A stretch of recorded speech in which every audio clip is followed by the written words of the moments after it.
नमस्कार, स्वागत है आपका हमारे चैनल चार जागेंद्र मिश्रा में। कन्याओं को गलती से भी ना दें एक चीज़, जानिए क्या खिलाएं उन्हें नवरात्रि में। दोस्तों, सच्चे हृदय से बोलें जय माता दी। कन्या पूजन में किसी भी छोटी कन्या को दे दें एक चीज़, चमक जाएगा आपका भाग्य, हर परेशानी तुरंत हो जाएगी खत्म। दोस्तों, इस बार चैत्र नवरात्रि 2 अप्रैल से शुरू होकर 11 अप्रैल को समाप्ति होंगे। इस बार चैत्र नवरात्रि 9 दिनों की होगी। ऐसे में कन्या पूजन 10 अप्रैल को होगा। इस दिन आपको कन्या पूजन करनी है। शास्त्रों में 9 दिनों की नवरात्रि को बहुत ही शुभ और मंगलकारी माना जाता है, और वहीं 8 दिनों की नवरात्रि को अच्छा नहीं माना जाता। ऐसे में 10 दिनों की नवरात्रि बहुत ही शुभ मानी गई है। शास्त्रों के अनुसार नवरात्रि के दिनों में माता रानी का पूजन करने से, कन्या पूजन करने से माँ अभय वरदान प्रदान करती हैं। श्रीधर की तरह सच्चे हृदय कोमल वाले व्यक्ति के सभी कष्टों का निवारण भी शीघ्र करती हैं माँ दुर्गे।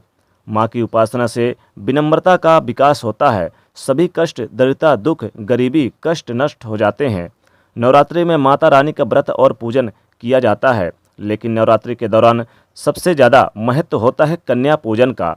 दोस्तों, माना जाता है कि व्रत और उपासना से माता रानी इतनी प्रसन्न नहीं होती जितना कि कन्या पूजन से होती हैं।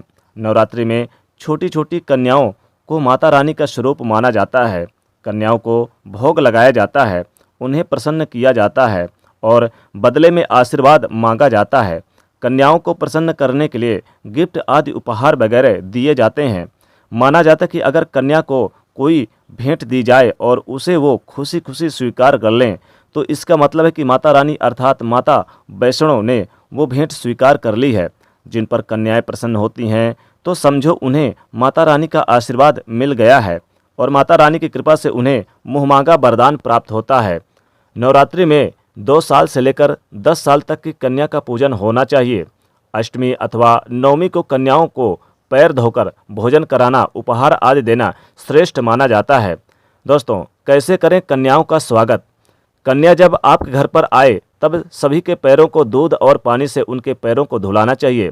फिर उसके बाद कन्याओं को किसी साफ जगह पर जमीन पर कपड़ा बिछाकर बैठाना चाहिए। उनके माथे पर अक्षत, फूल और कुमकुम लगाना चाहिए। फिर भोजन ग्रहण करवाना चाहिए। लेकिन हमेशा याद रहे, कन्याओं की थाली में 3 पूड़ियाँ कभी न रखें, इसे शुभ नहीं माना जाता। 3 पूड़ियाँ तथा 3 रोटियाँ मरने वाले व्यक्ति के लिए निकाली जाती है और जेल में कैदियों के लिए दी जाती है। ऐसे में कन्याओं को उनकी थाली में 3 पूड़ी कभी ना दें, लेकिन 1-2 करके पूड़ियाँ दे सकते हैं। दोस्तों, कन्याओं को खाना खिलाने के बाद अब कन्याओं के सर पर लाल चुनरी उड़ाना चाहिए और भोजन में आपको खीर, पूड़ी, हलवा, चना तथा आलू की सब्जी, छोले वगैरह सब्जी खिलानी चाहिए।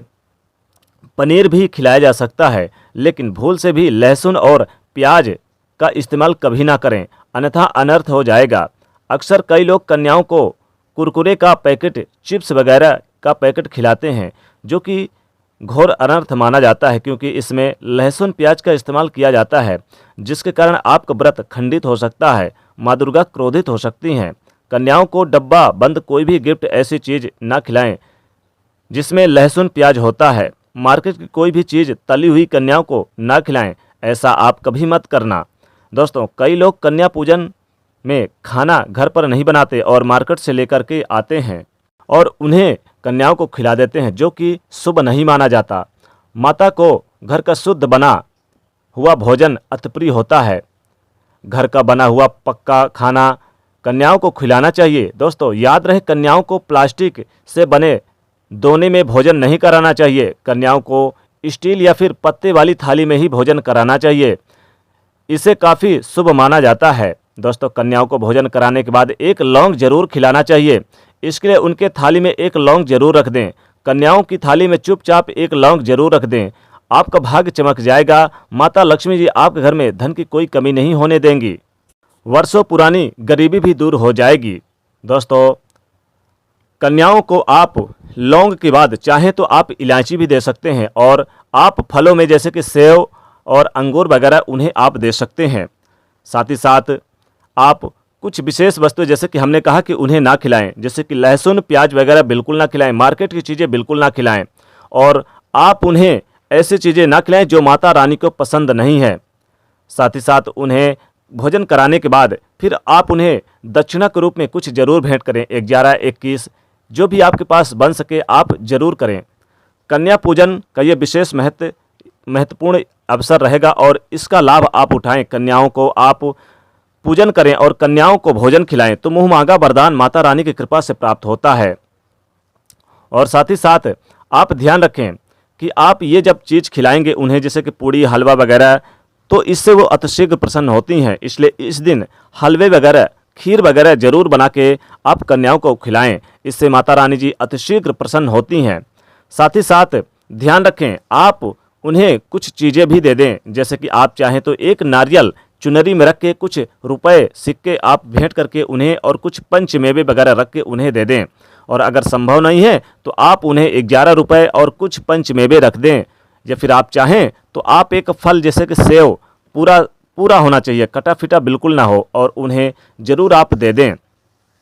ऐसा अगर करते हैं तो माता रानी की अतिशीघ्र आपके ऊपर कृपा बरसेगी, कभी भी कोई अन्य धन की कमी नहीं होगी।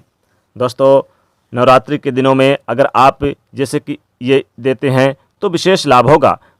और ख़ासकर कुछ भी जो हमने बताया कि विशेष चीज़ें आप गलती से भी कन्याओं को ना दें। इस दिन आप यानी कि किसी की जूठी वस्तु बिल्कुल भी ना दें। जैसे कि अक्सर क्या होता है कि घर में कोई चीज़ें जूठी कर देते हैं तो दे देते हैं, तो बिल्कुल भी आप ना दें। इससे माता रानी जी क्रोधित हो जाती हैं।